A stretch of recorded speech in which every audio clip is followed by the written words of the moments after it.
Глава Тунисского национального офиса по туризму в России и странах СНГ господин Межид Кахлауи пригласил тревел-журналистов на пресс-конференцию «Продвижение направления Туниса на российском рынке как дружественной страны» 14 декабря 2015 года с участием министра по туризму и ремеслам Туниса госпожи Сальма Эломи Рикик, посла Туниса в Российской Федерации господина Али Гутали, генерального директора Тунисского национального офиса по туризму господина Абделатифа Ахмам. Конференция шла с синхронным переводом на русский язык.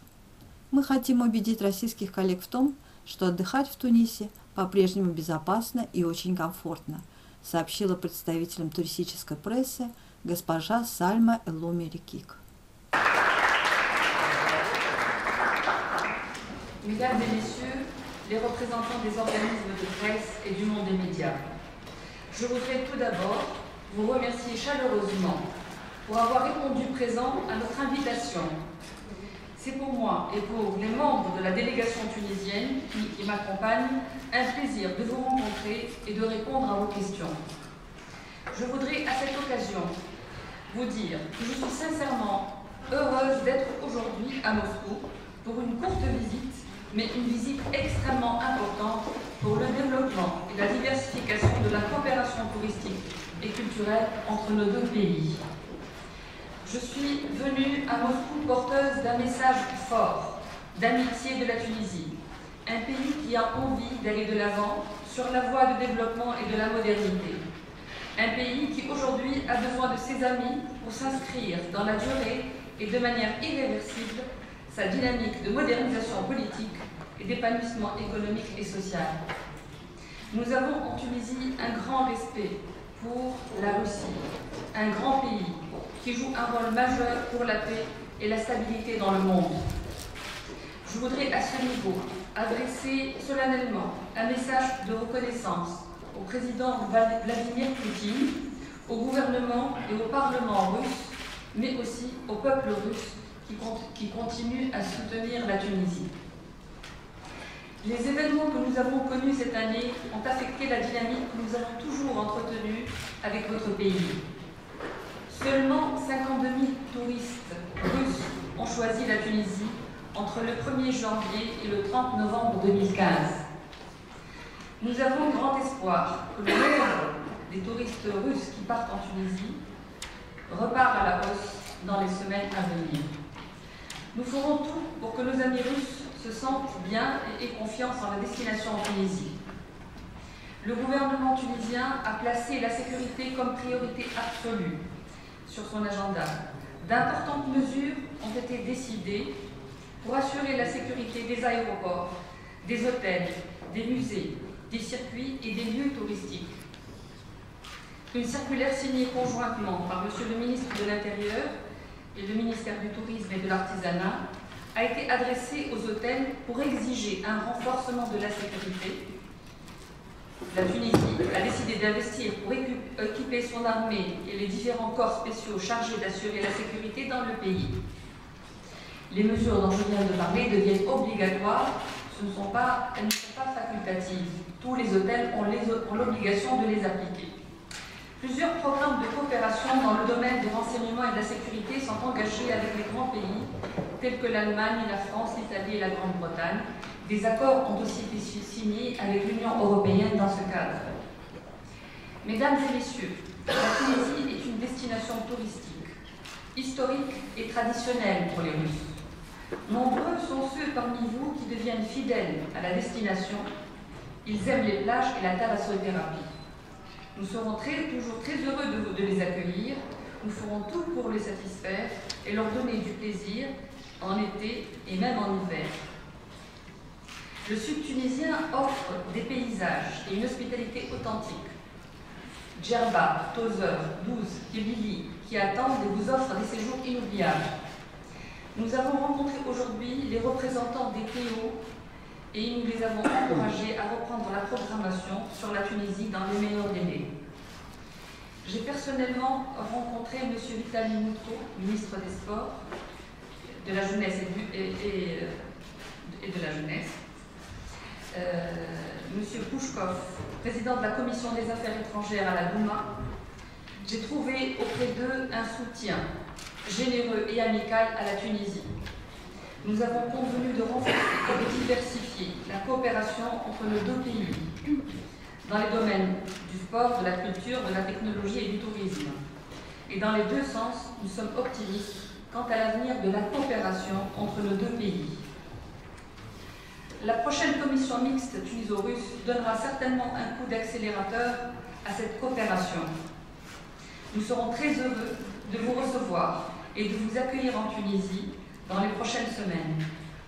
C'est à notre avis le meilleur moyen de rassurer à travers vous et à travers votre témoignage les Russes qui ont envie de passer leurs vacances en Tunisie. Je vous remercie de votre aimable attention et je répondrai volontiers à vos questions. Je voudrais aussi dire tout mon soutien et le soutien de notre pays aux événements majeurs qui ont touché la Russie. Nous avons été choqués et très affectés par ce qui est arrivé en Égypte et en Turquie. Je vous remercie.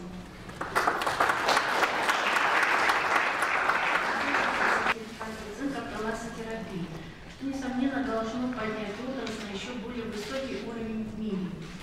Тунис является лидером по разработке международной нормы ИСО 17680. Я хотела бы спросить, есть ли уже информация, насколько активно профессионалами отрасли осваивается эта норма и какая работа ведется сейчас в этом направлении?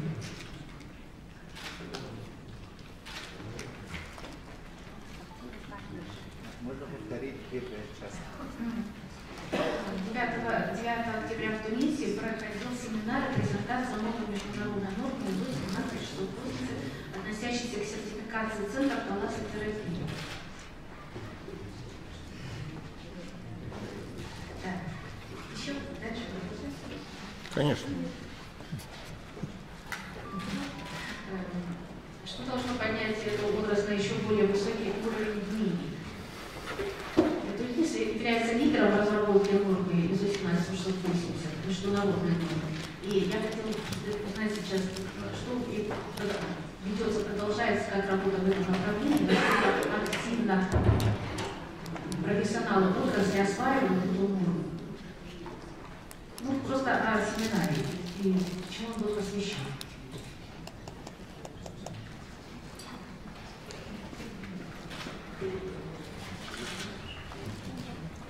Je veux dire que la Tunisie est la deuxième destination dans le monde pour la thalassothérapie après la France. Elle a participé à l'élaboration de cette norme ISO 17000.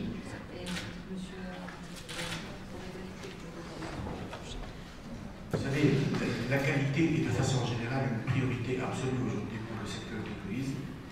Nous investissons énormément dans cette amélioration continue de la qualité avec l'engagement des professionnels. Ce séminaire dont vous parlez a été conjointement animé par l'Office du tourisme et l'Office du thermalisme, parce que nous avons un office dédié à tout ce qui est thalassothérapie et thermalisme, et c'est fait dans le cadre de la coopération internationale. C'est un début de processus qui consiste à sensibiliser les professionnels, bien entendu avec la formation qu'il faut, avec la sensibilisation qu'il faut, et la tendance, et c'est encouragé par les professionnels qui s'engagent dans ce programme, la tendance est vers la généralisation de cette norme au niveau de tous les centres de thalassothérapie en Tunisie. Comme l'a indiqué Madame la Ministre, la Tunisie est fière d'être la deuxième destination mondiale de la thalassothérapie. C'est un créneau qui est brisé en particulier par les Russes. Les Russes adorent venir en Tunisie et accéder à ces soins de thalassothérapie. C'est pour cette raison que nous continuons également à investir massivement pour améliorer la qualité en respectant et en faisant appel au respect de ces normes. Je vous remercie pour votre question. Oui, ça marche. Donc nous avons rencontré 8 équipes russes. Les points sur lesquels nous avons évoqués sont le premier, la sécurité. Donc quelles sont les mesures qui ont été prises par la Tunisie pour assurer la sécurité des touristes, et quelle est la situation sécuritaire en Tunisie. Donc nous les avons rassurés. Et nous les avons invités à venir sur place pour voir de manière claire la situation. Le deuxième point, c'est concernant la publicité dont vous avez parlé maintenant. Donc il y a un programme de publicité conjointe avec BDO, plus une communication pour reconstruire l'image de la Tunisie avec une société de communication russe. Donc ça c'est le deuxième volet. Le troisième point, c'est le transport. Donc la compagnie nationale est avec nous, elle est représentée. Et elle va être officiellement basée à Moscou. Donc il est question de mettre en place des lignes directes et des vols réguliers sur les destinations russes, avec aussi bien sûr un soutien qu'on va donner à l'aérien et la possibilité aux compagnies russes de venir en Tunisie avec certains avantages aussi.